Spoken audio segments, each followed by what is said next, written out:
নমস্কার বন্ধুরা, পুজোর নিরামিষ রান্নায় আজ আমার দ্বিতীয় দিন। আজ আমি বানাবো লাউয়ের কাবাব। এই লাউয়ের কাবাব বানানোর জন্য আমি আগের দিন রাতে ভিজিয়ে নিয়েছিলাম ছোলার ডাল। ছোলার ডালটা জল ঝরিয়ে আমি মিক্সিতে নিয়ে নিলাম, দিলাম একটু আদা আর কাঁচা লঙ্কা আর একটু জিরে, এটা পেস্ট করব। এদিকে দেখুন লাউটা গ্রেট করে আমি কিন্তু জলটা নিংড়ে নিয়েছি, তবে জলটা ফেলবো না, ওটা আমি রান্নার কাজেই লাগিয়ে দেব।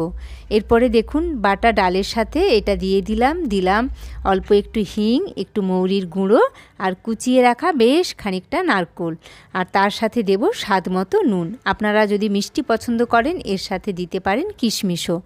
আমি আজকে এটা দিয়ে এটাকে ভালো করে মেখে নিলাম, মেখে ছোট ছোট টিক্কির আকারে আমি ভেজে নেব।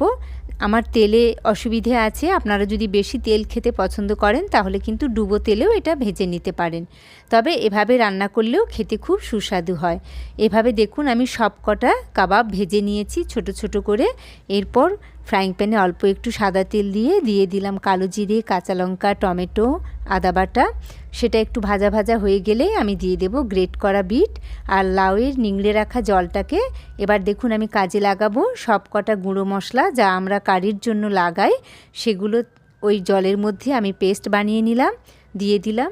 পেস্টটা একটু ভাজা ভাজা হলে দেব বাড়িতে বানানো 1 চামচ ভর্তি কেচাপ, আর জলের মধ্যে অল্প একটু কর্নফ্লাওয়ার গুলে খুব অল্প চামচের হাফ চামচ মতন, ছোট চা চামচের দিয়ে ওটা ফুটতে দিয়েছি। এরপরে আমি এই কাবাবগুলো দিয়ে দেব, একটুখানি ফুটতে দেব, গরম মশলার গুঁড়ো দিয়ে নামিয়ে নেব।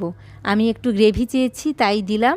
আপনারা যদি শুধু আলু দিয়ে পাতলা ঝোল খেতে চান সেটাও করতে পারেন, খেতে অসম্ভব সুন্দর লাগে। ওপর থেকে সাজানোর জন্য দিয়ে দিচ্ছি একটুখানি নারকেল কোড়া।